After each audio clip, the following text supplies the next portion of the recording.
Hey everyone, my name is Nevin Kay. I'm the director of the Resist Trump campaign, and we coach activists to lead lawful, nonviolent civil resistance to Trump and his enablers. I'm joined here by about 20 other activists, and this is Resistance School. In Resistance School, we explore different ways of resisting, really from a theoretical lens. And we have covered a number of different books so far. Erica Chenoweth's Civil Resistance, What Everyone Needs to Know, was the first book we covered. Then we moved on to a book by Marshall Gantz, a legendary community organizer. And then finally, we're currently looking at a book right now called How to Save a Constitutional Democracy.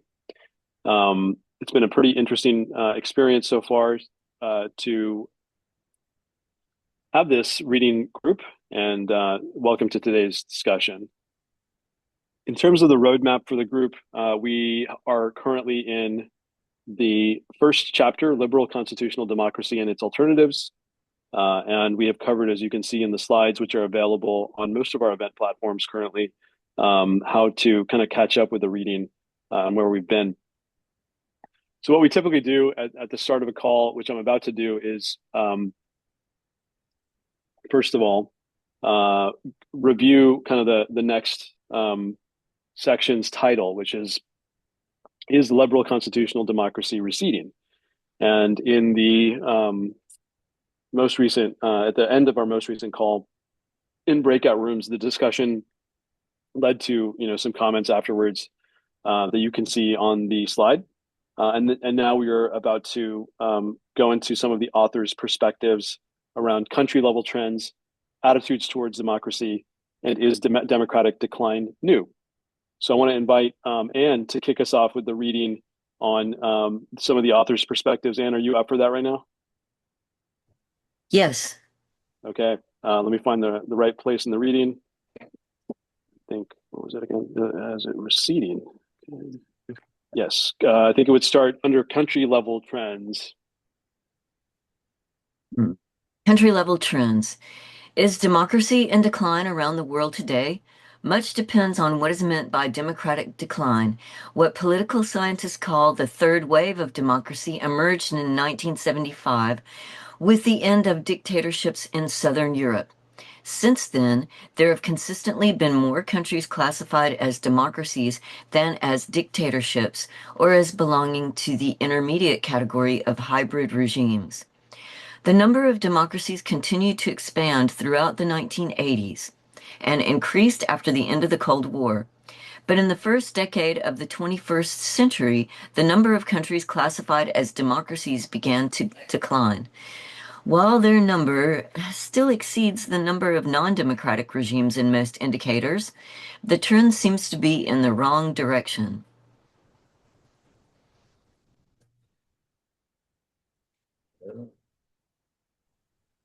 Instead of counting heads, we might look at the quality of democracy. Within country variation is as important as cross-national variation. Using a variety of empirical measures of democracy, including those from Freedom House, Polity, and the Economist Intelligence Unit. Hey, Anne, I'm going to pause you for just one sec. Nev, can you hear me? Yes, I can. Okay. Do you mind taking a look at the chat, please? Some people have questions, and I think they might need to be removed. Yeah, let's like tolerate it for a little while. I see that Sam Alfred, NM, and Nick Candido are having an interesting side conversation. I'm fine with it for now. Guys, if you could try and stay on track, that'd be nice. If you appear to be trolls, we'll have to remove you, but please continue. And if you don't mind. Oh, okay. So, within country variation is as important as cross-national variation. Using a variety of empirical measures of democracy, including those from Freedom House, Polity, and the Economist Intelligence Unit, one can track movement upward or downward in the assessed level of democracy. While some countries have deepened their democracy, others have regressed in the past decade, suggesting that some kind of democratic decay is at work in some countries, but not all. In 2017, Freedom House found declines in the quality of democracy in 71 countries, labeling the trend a crisis. And in its 2016 Democratization Index, the Economist Intelligence Unit downgraded the United States from a full democracy, one characterized by basic political freedoms and civil liberties, and a political culture conducive to the flourishing of democracy, to a flawed democracy in which generally free and fair elections are marred by infringements, governance problems, and low levels of political participation. Countries are growing farther apart in their levels of democratic performance, and new democracies have failed to emerge. In part, these data reflect the failure of a hoped-for fourth wave of democracy, which might have crested with the Arab Spring had events gone differently. In only one country in the region, Tunisia, can we see a significant democratic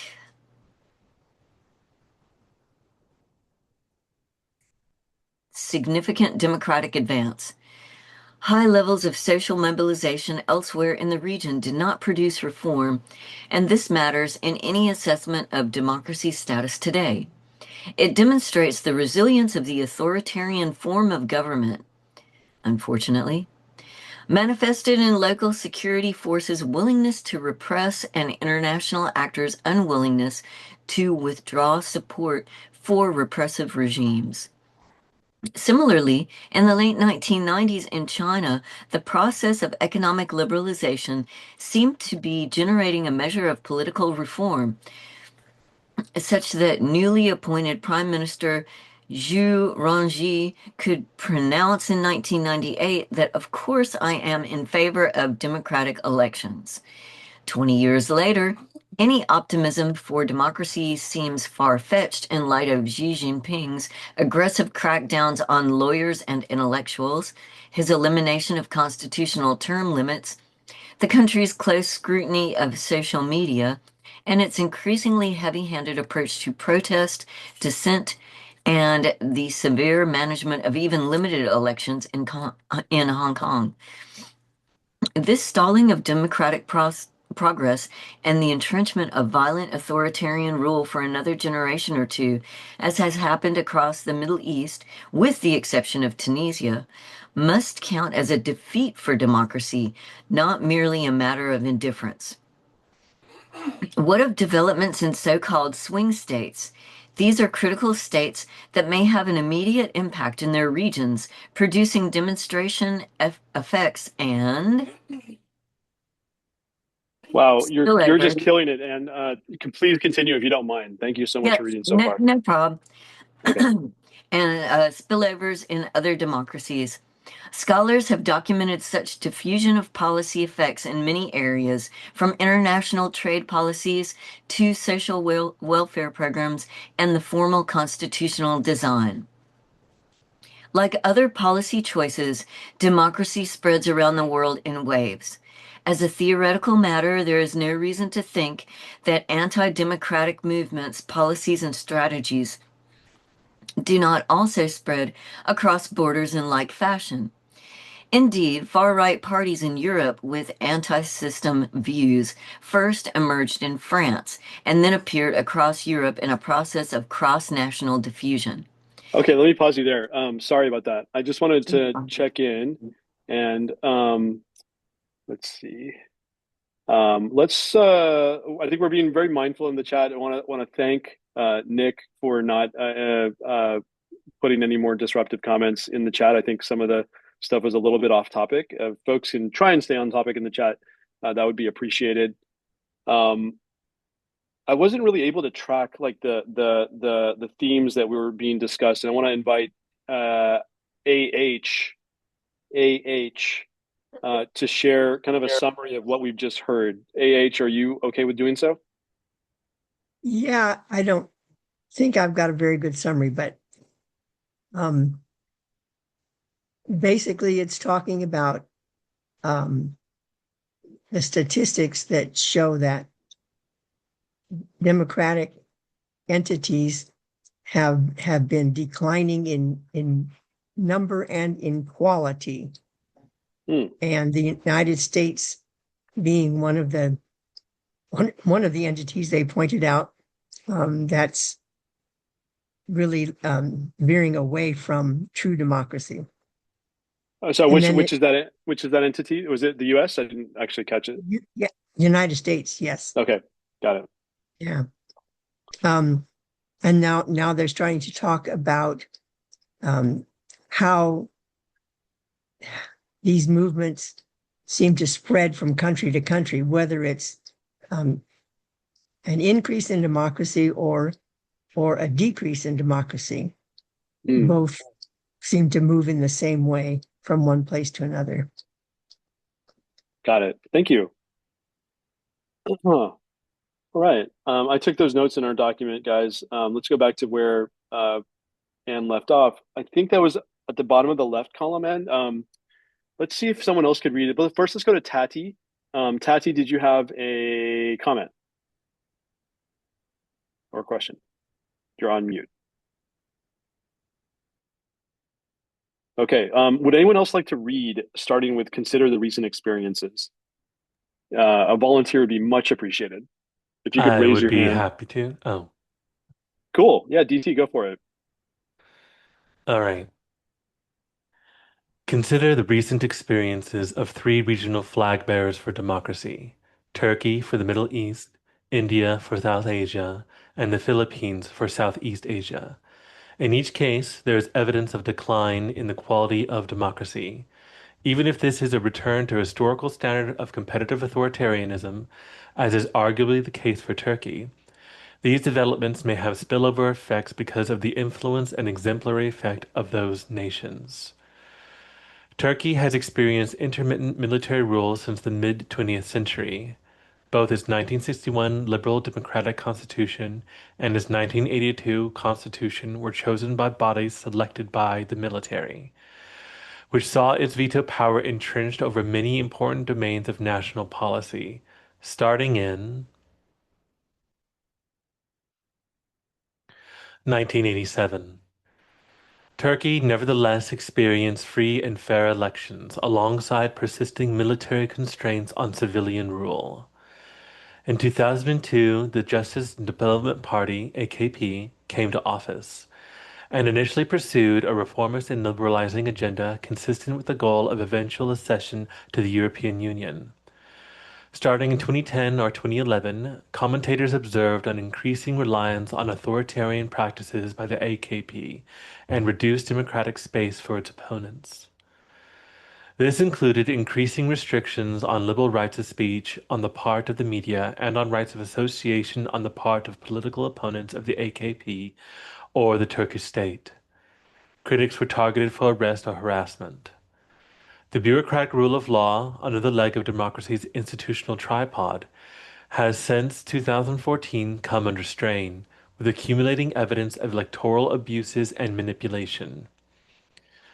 The AKP's authoritarian shift reached new heights in 2016 to 2017. Following an attempted coup, the Erdogan government deepened its purge of both state and civil society. Homes were raided. Blacklists of suspected traitors circulated. To lose one's job or one's freedom, it was enough to bank with Bank Asia, which had been founded by the allegedly disloyal Gulenist movement, or to work at the Gulenist-affiliated hospital or university, or to have children attend a Gulenist-run school. This erosion of Turkish democracy is especially important because until just a few years ago, the country had provided a powerful counterpoint to the repressive and authoritarian regimes that have long characterized most Arab Middle East. In that region, autocratic regimes have beaten back democracy and retained the president for life model. Let me pause you for this just a second. It looks like there was just a case study on Turkey. Could someone like succinctly summarize either in the chat or verbally what we just heard about Turkey, like maybe in like a sentence or two? I had trouble following because I was kind of doing the different things. And I'd love to hear just a quick summary of what we just heard from DT.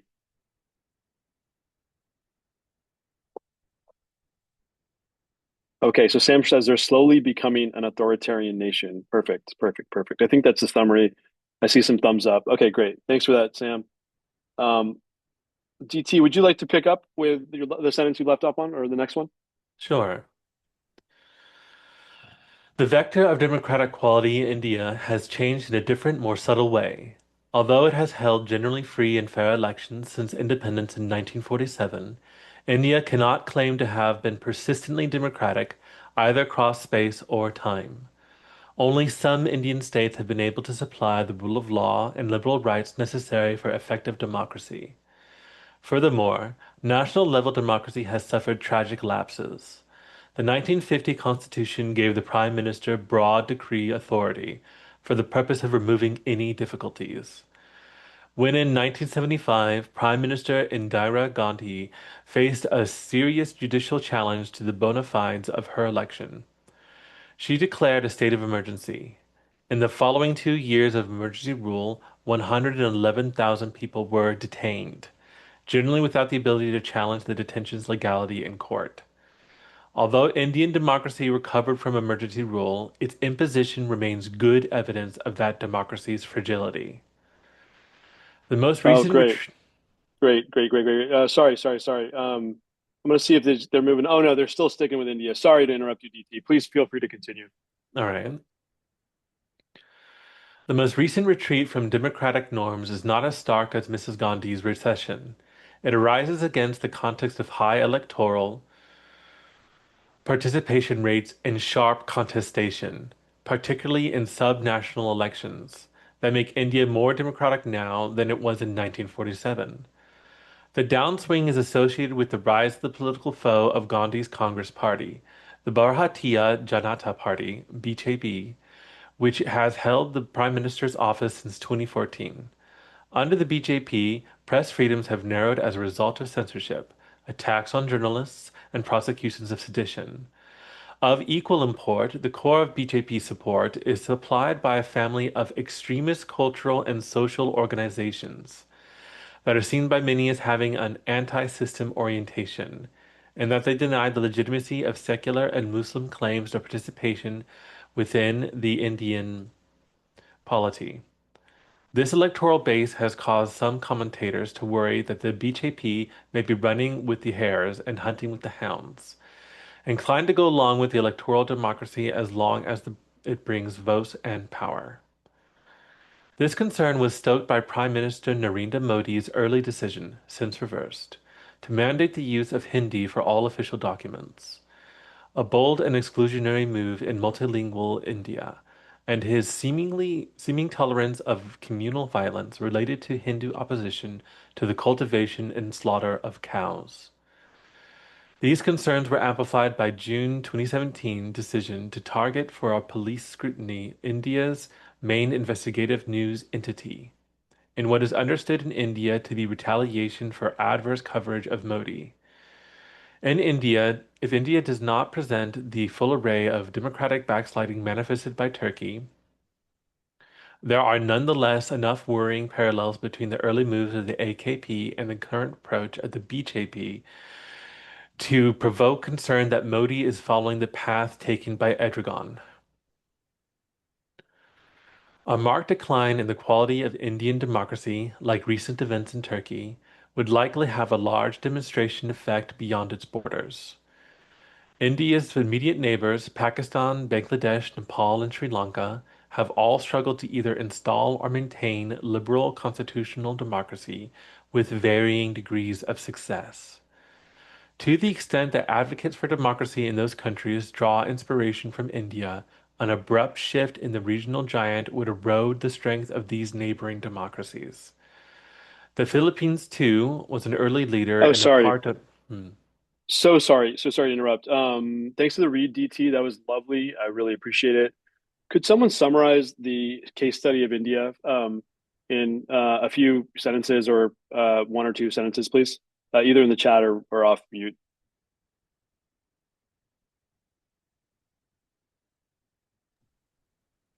Well, it seems to me that India has had its problems with flirting with authoritarian rule. But in the statewide elections, they are more democratic. However, there have also been crackdowns on journalists. So it's sort of a tenuous balancing act in India. Thank you. Anyone else have another perspective, or is that sufficient, guys? Tenuous balancing act in India. Awesome. Thank you, guys. Thank you, It's Anne. it Yep. seems to me more to the point that their population is so vast and their state or local elections are more democratic that despite their major lean towards authoritarianism, they're unable to completely clench it, even with widespread imprisonment, Hmm. um, just due to the number of bodies involved. So they Wow, interesting. would be fully authoritarian were it not for those factors.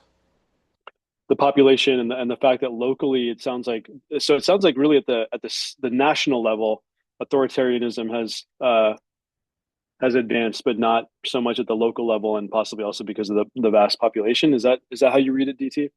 That's correct. Okay, got it. I'm just going to write this in our little notes document.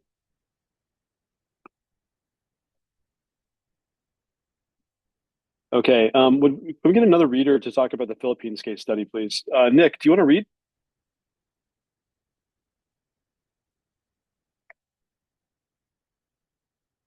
Did Nick drop? Oh, Nick dropped. Okay. Let's go to Sam Alfred. Sam, would you like to read?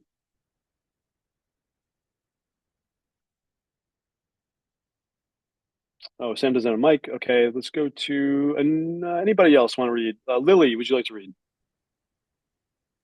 You Sure, need I to could go to read. the next page. Oh, yeah. Next page? No. Is it next page? Oh, yeah, it is. Sorry about that. Lily, if you could read from the Philippines at the top right, please. Yes, of course. The Philippines, too, was an early leader in a part of the world known for limited democracy.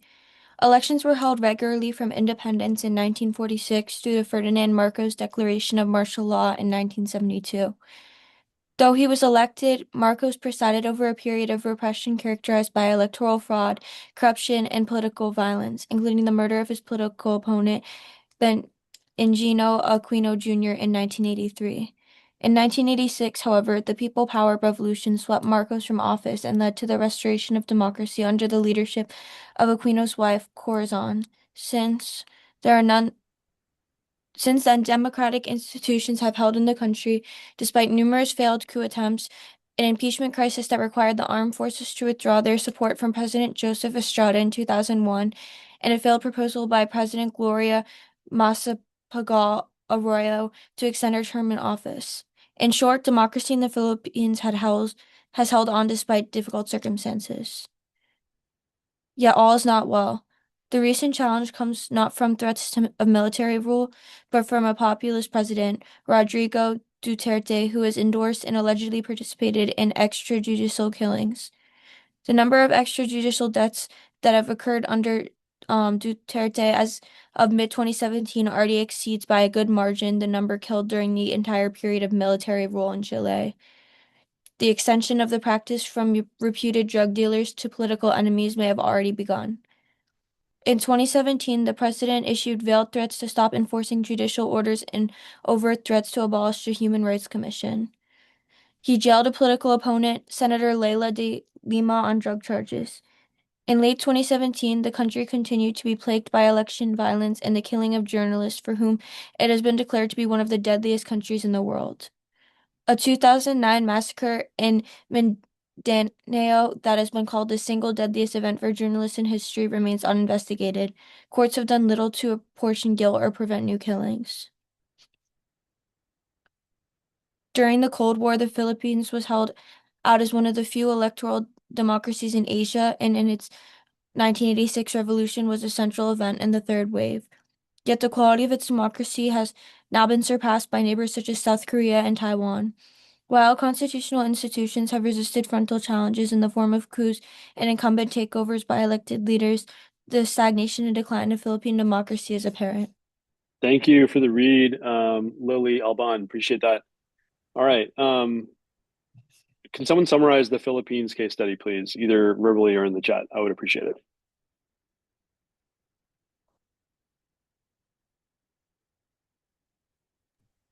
Um, well, it sounds like the Philippines are more precariously balanced as far as democracy is concerned, and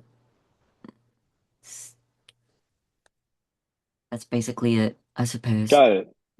Got it. And Sam has offered also democracy greatly increased after the fall of Marcos after 1986. Appreciate that, Sam.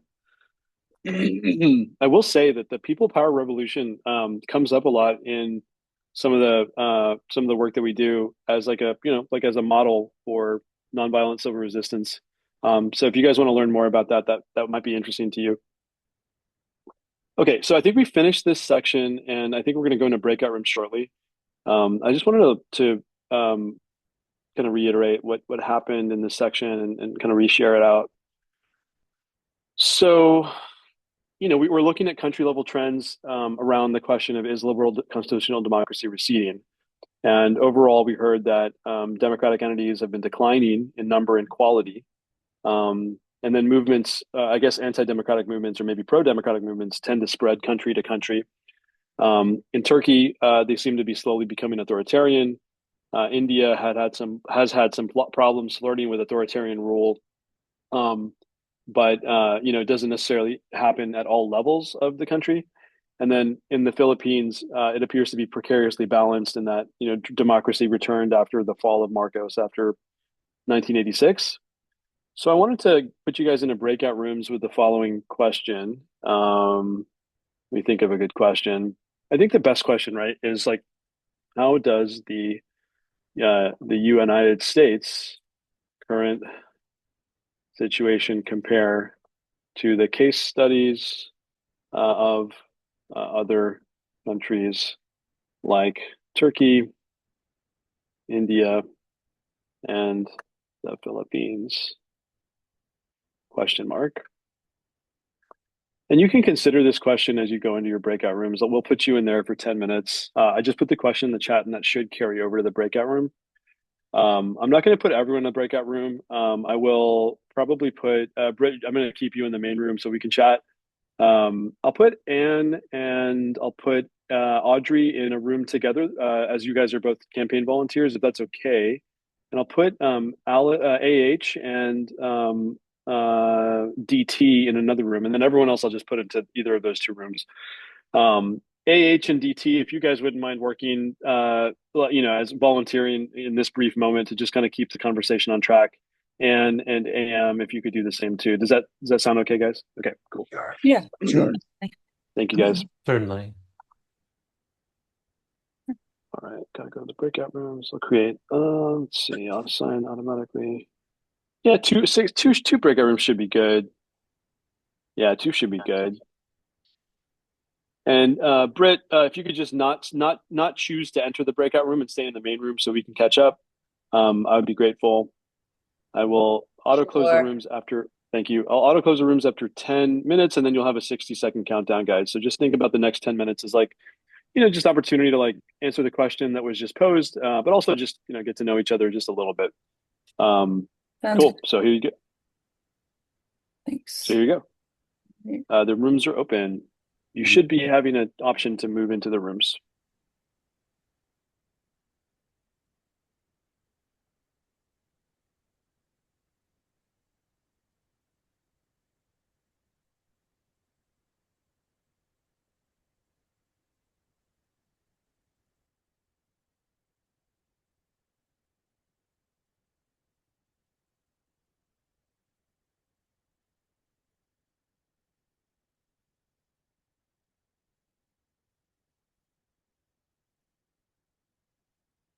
Hey, Brett. We're joined here by RZ. How are you doing?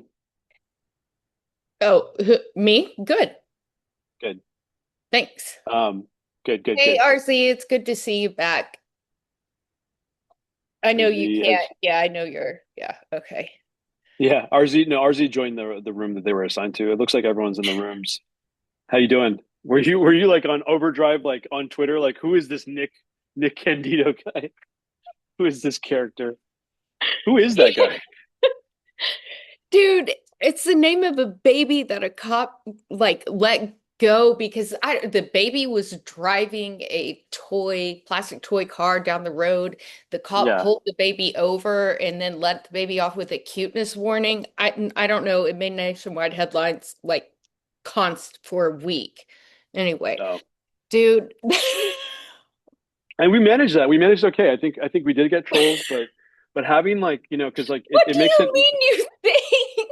I mean, we listen. We can't be like complete like mean people. Like we have to like just figure this out. But I see now that Nick and Furry Man just had some useless comments. I mean, dude, we're gonna have that, but like you can't remove without like some sort of. Anyway, I think we handled it okay. I do too. I do too. It was just that you asked, do we have trolls? And I was like, they're making furry jokes. He showed up with the name Furry Man. Yes. Yes. And then I had candy of the soft varietal that was a little faster than I expected. And so I was just like, oh my God, they're sharing pictures of It's hilarious. furries.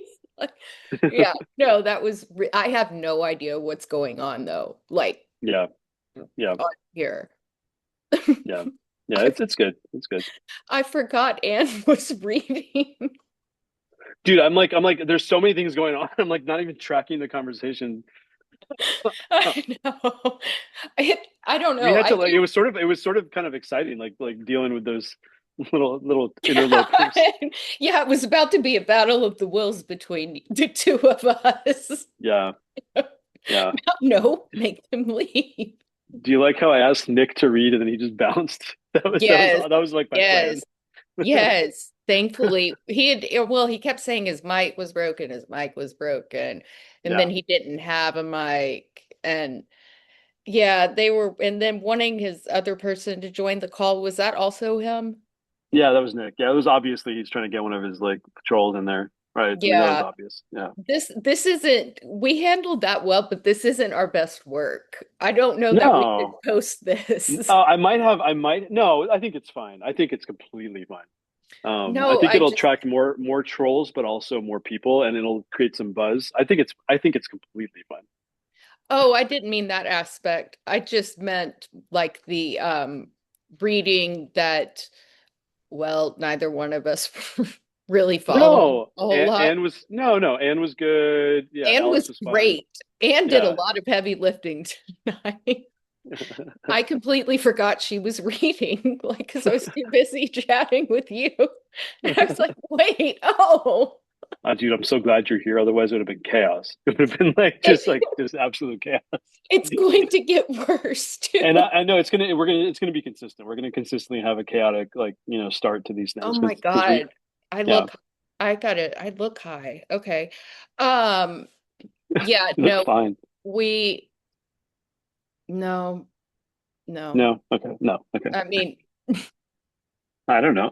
I think you look thank fine, you. but okay, I'll go with okay, that. Thank you. okay. The yeah, I just Jesus, they were making furry. Did you know what a furry was before I told you that? Yeah, yeah. It's like a Okay, like a human okay, animal. okay. Thank God. I was like, I really don't want to have to explain this fully. The whole subculture. That's what CK's Unaliver was. He was a member of that community. Huh? CK Oh, Unaliver? yeah. What? I forgot. I'm not somewhere I don't have to speak code. I'm not on TikTok or other places. Charlie Kirk's shooter Oh, oh, was a oh, oh, member of the furry community. oh. Okay.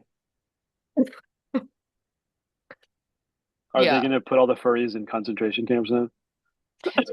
No, because they're alt right, like far right than Oh, MAGA could ever be. They make that group like the Groypers and stuff, they make Charlie Kirk look liberal. oh, It I don't also know. intersects with the incels. They're all part of this subculture. Okay.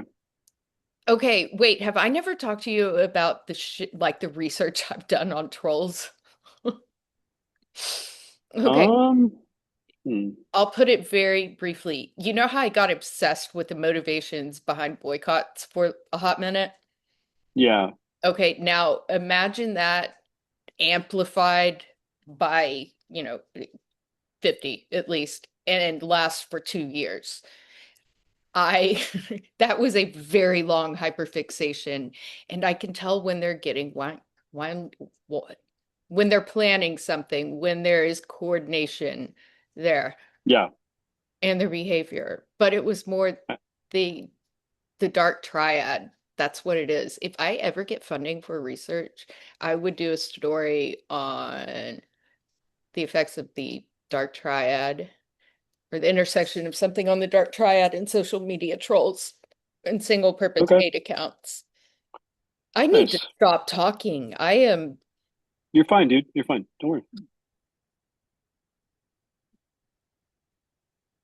I'm just looking through the settings. Like I think I have more advanced Oh, like you Zoom haven't settings. even had time to like get Zoom set up. Yeah, I'm still kind of figuring that out. I mean, Oh. I think that like Zoom is more advanced on this computer. I don't know why, I guess. I thought all um the versions would be the same, but this feels like a more advanced Zoom, and I don't think they upgraded Zoom in the time that we had. So I feel like the only thing that makes sense is that the hardware's better, and so the Zoom software is like Oh, adapting to the interesting. hardware. You know, it That just makes feels sense. like it feels a little more advanced. I don't A know. little more fancy. A little fancy. Fancy Fancy. pants Zoom. Oh, there's a Yeah. lot of future jokes to be made with fancy pants. That's going to be fun. All right, they've got two more minutes. I'm gonna just go back into the text and do some writing. What was the question? Actually, I can check that. Never mind.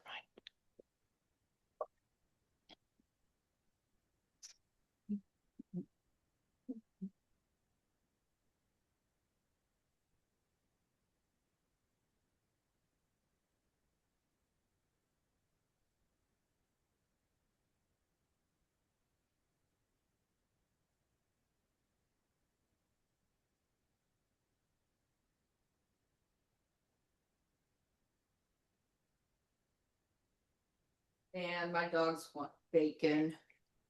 Uh-oh. Guess I'll have to cook more. Oh, nice. You're like on a bacon cooking kick. Don't burn down your apartment. Well, I got confused earlier because I thought water and grease caught things on fire, but something said to put water in the pan, but I Yeah. didn't. I was like, no, I'm not. I don't have fire extinguisher.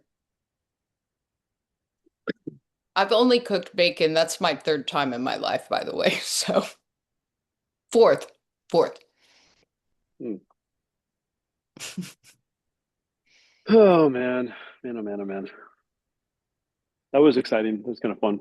Yeah, that was. That's kind of like where ADHD brains thrive because it's like, Hmm. oh, I'm used to doing a whole lot of things at once, but actually there's something to focus on in each place. Yeah. I'm capable of reading, but not discussing. Okay. Hey, do I read too fast when I do read? Nope, you don't. Well, Okay, come back in 60 seconds or now if they choose to. Hey Sam, welcome back. Everyone's going to be coming back in 50 seconds. You may have hit leave too soon. Just FYI.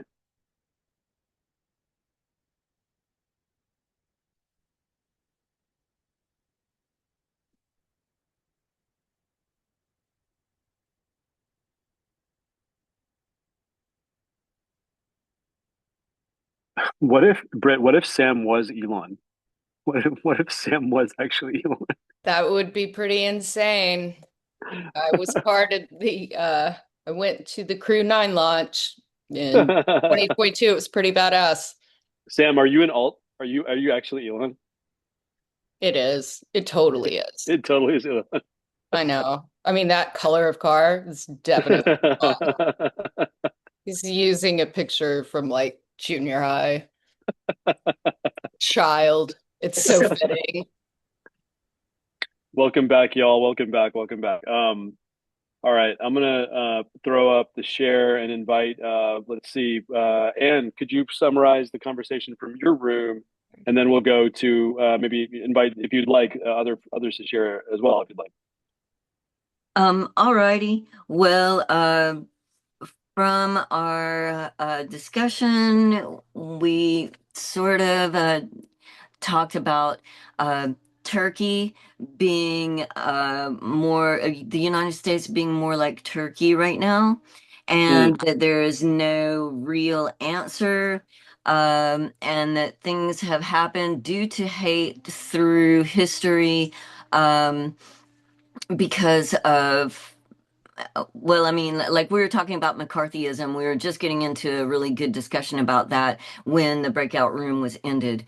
So, got it. yeah, but basically, that the United States is currently somewhat on the level of Turkey.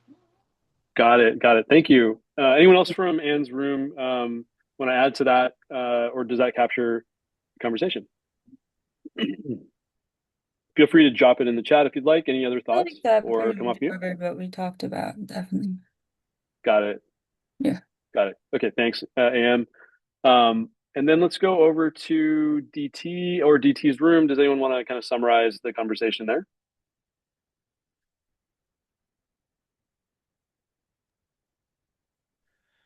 Um, well, in my room, there was some difficulty with maintaining the conversation, but we discussed the rapid decline in the current years to some degree, but attempted to highlight the historical inequality between majority and minority populations, as well as the underrepresentation of different genders and, different ways that civil rights have outplayed in the US and how those things have been implemented and then stripped away or ignored in various ways.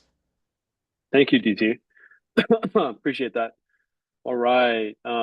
So is liberal constitutional democracy receding? And we had some questions there. Let's just jump back into the text, shall we? Attitudes towards democracy. Do we have a reader who would like to volunteer to read that to the beginning of that section? Sure, I will. Oh, don't do that. Sorry. One second. Attitudes toward democracy. Yes, please. All right. Data concerning national level trends is not the only potentially relevant evidence of democratic decline. One of the editors of the Journal of Democracy, Mark Plattner, recently flagged democracy's dwindling prestige. Others have observed that democracy has lost some of its luster among publics of non-democratic regimes because of the challenges to American and European democracies flowing from the 2008 financial crisis and recession, as well as perceived political dysfunction and gridlock in the United States. We think the faltering of faith in democracy as a worthwhile system of government is relevant in that public support is necessary for democracy's three institutional foundations. Survey evidence from around the globe concerning attitudes to democracy in in particular, data from Europe and the United States supports the view that democracy is under corroding pressure. Even citizens of consolidated democracies, such as the United States and European Union states, are becoming more cynical about democracy's virtues, more skeptical that they are meaningfully able to participate in and influence national politics, and more open to authoritarian forms of government. Perhaps the best global data derives from the World Values Survey, WVS, a consortium of social scientists in 100 countries that has conducted rigorous population-wide opinion surveys since 1981.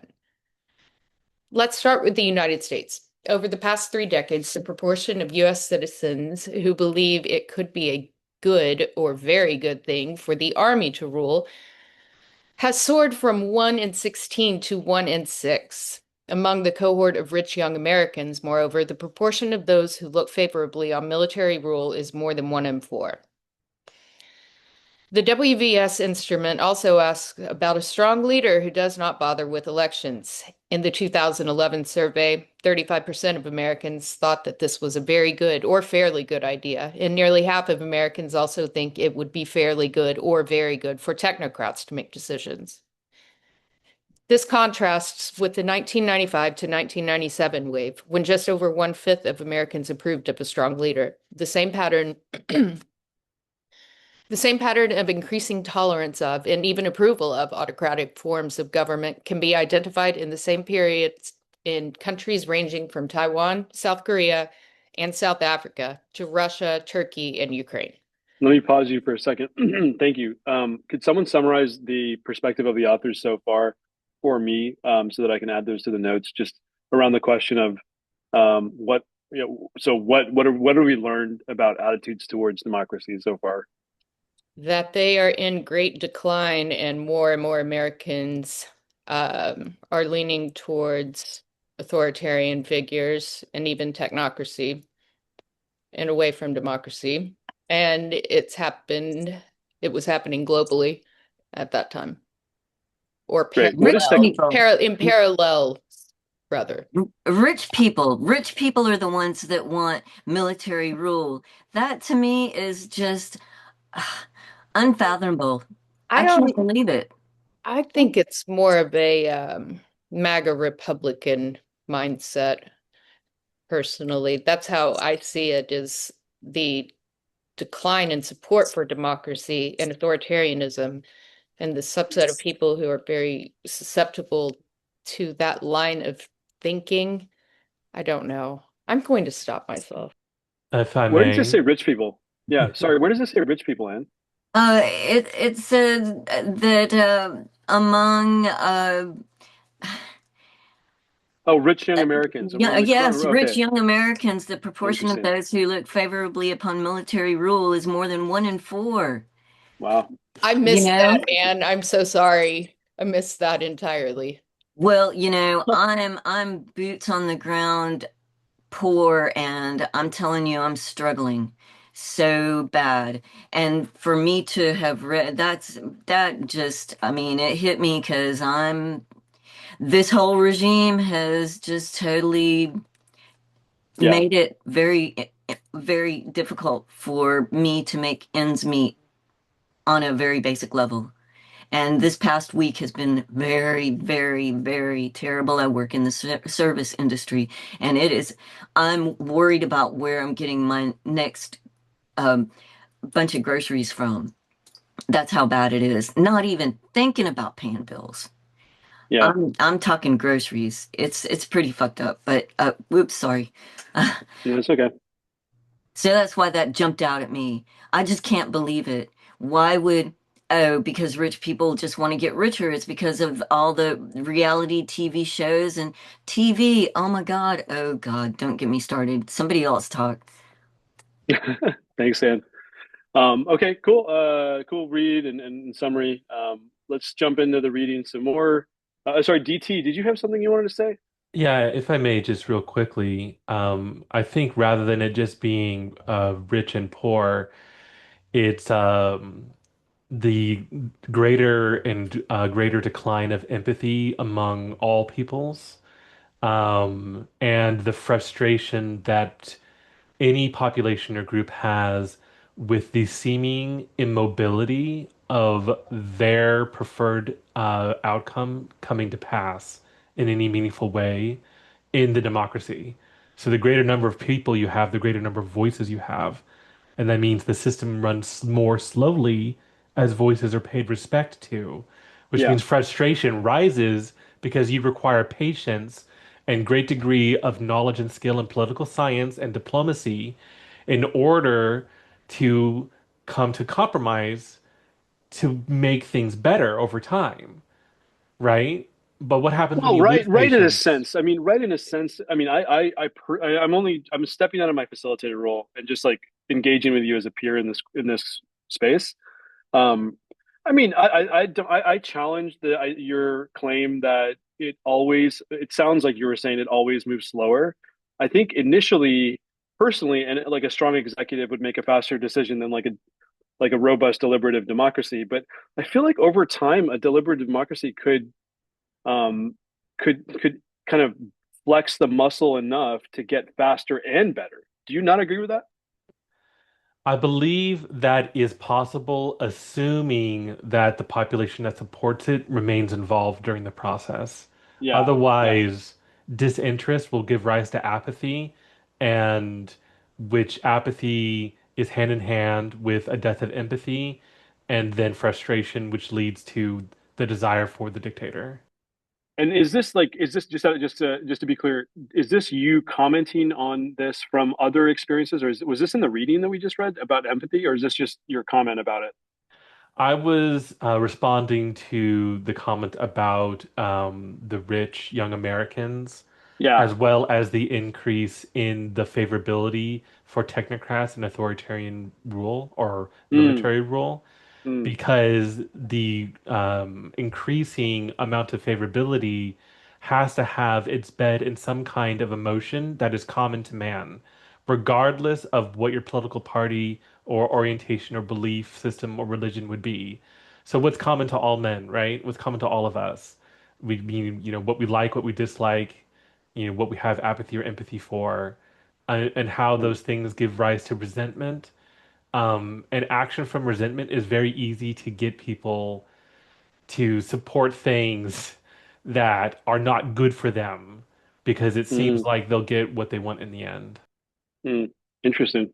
Thanks for that comment. That was an interesting little side conversation on that topic. Um, okay, so going back to, do you have something to share, Sam, now, or if you want to share something later, that's fine too.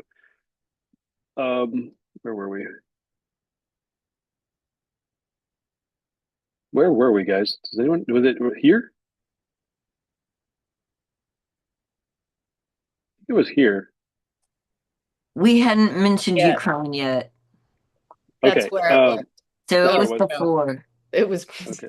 I think it was just right here, right? No? Was it actually, yeah, before? I did read that. I think I left out the word Ukraine though, but I remember saying South Africa. Yeah, I think No, Anne's right.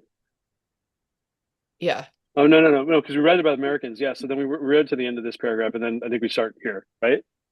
Yes. Okay. And then Sam has something they want to share. Sam, do you want to share your example of a famous person falling to the propaganda of a Hey, wannabe dictator? Huh? Sam, are you there? Okay. Does someone want to read from the WVS data? And that'll probably be the last read do you want to for take tonight. your screen back there? Sorry, what? Did Sam share screen? Yes. Oh, was it appropriate? I couldn't see it. I don't know. Okay. There's so many things going on this Zoom. Hold on a second. Let me see if I can. Okay. I don't, Sam, you want to share one more time? Not your screen, Sam. Okay. So we Please, see. you could drop it in the chat or something. What are we looking at, Sam? What is this? Jesus. Yeah. It's just a video. Sam, what are you showing us, man?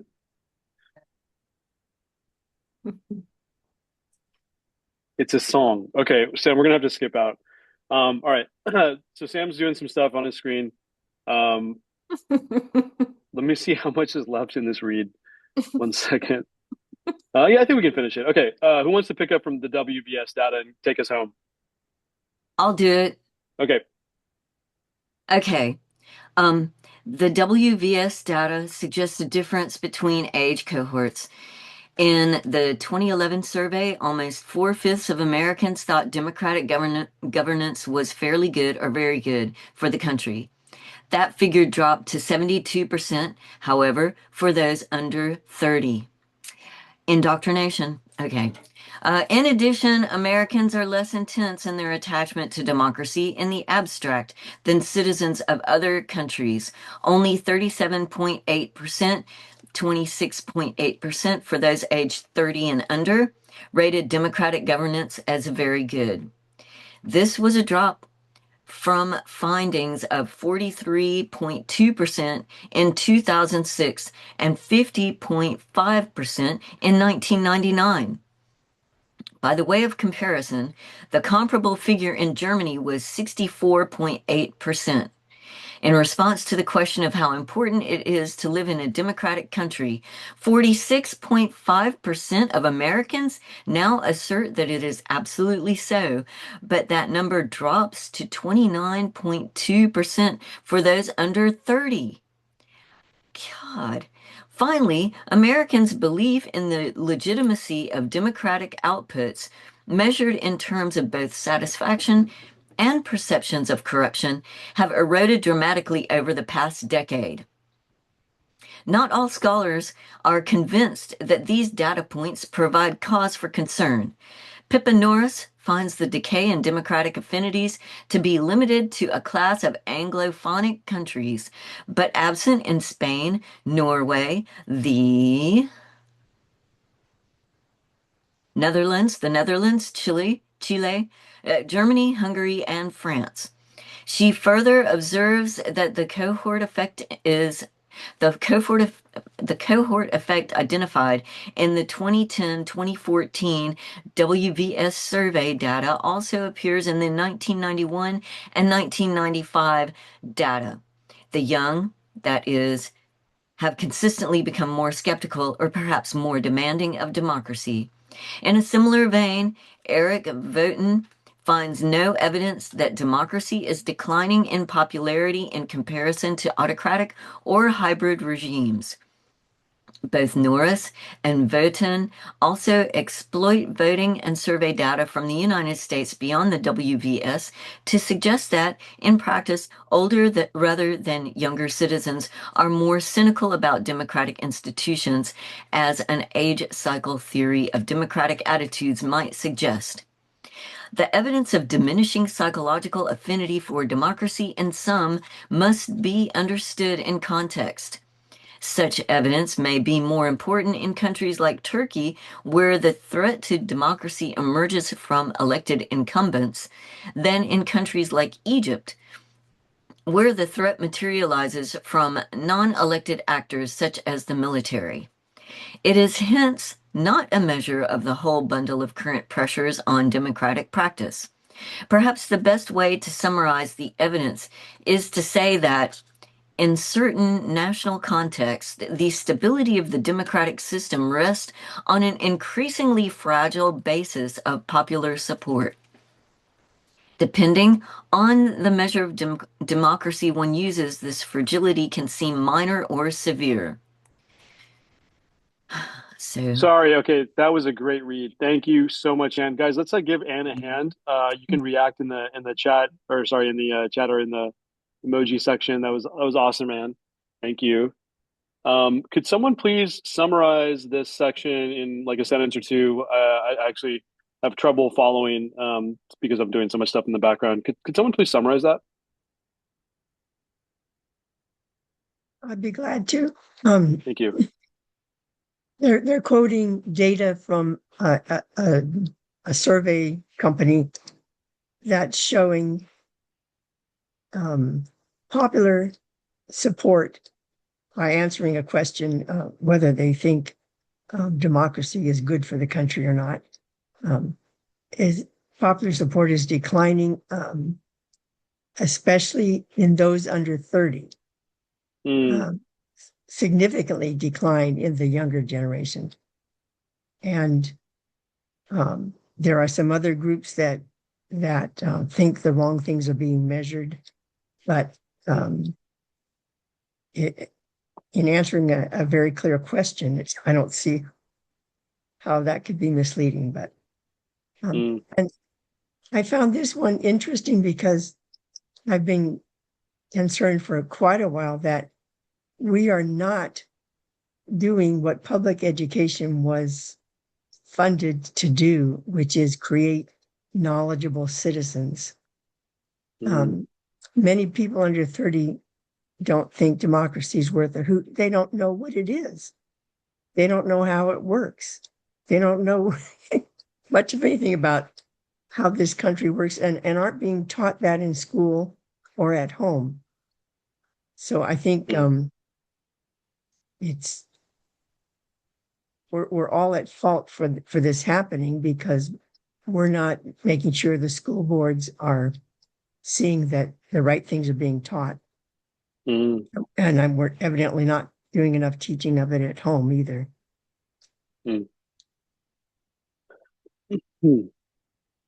Wow. Thanks for that perspective and for summarizing that section of the text, AH or Alice. Yeah, so I think I'm going to wrap the recording. I will wrap by saying, following on the recording, which I think we're still recording. Yeah, we are. Let me share back a screen. Guys, this has been the Resistance School. Today is January 18th, 2026. Resist Trump coaches activists to lead lawful, nonviolent civil resistance to Trump and its enablers. And we hope you enjoyed this session. If you'd like to get engaged with our campaign, you can go to our website, resisttrump.us, and you can see all the different ways that you can get engaged with our campaign. We want to bring particular attention to the first link on the ladder, which is to give to our crowdfund. If you click that link, it'll take you to this page here, which is our fundraiser. We're raising money to pay for the bills for this quarter. This campaign takes something to run in terms of funding, and we're looking to raise $50,000 for our first quarter. And every donation counts, even for $5. If you click give, you can give one time, bi-weekly, monthly, or quarterly. We certainly prefer monthly. And we have a few different amounts that we recommend, whether it's $10 or $25 or even more. And you can start by helping us by doing that. If you'd like your donation to be anonymous, you should have the option to do so on this this form. You can also display your donation on the other hand, and your name as well if you feel comfortable enough doing that. If you do not choose to display your name, we will just treat your donation as an anonymous donation. And because of our 501c4 status, or at least our 501c4 preliminary status, I should say, we have the ability to preserve the anonymity of your donation in almost every circumstance that you can imagine. So thanks again, folks at home and YouTube, for joining today's call. I'm going to stop the recording now.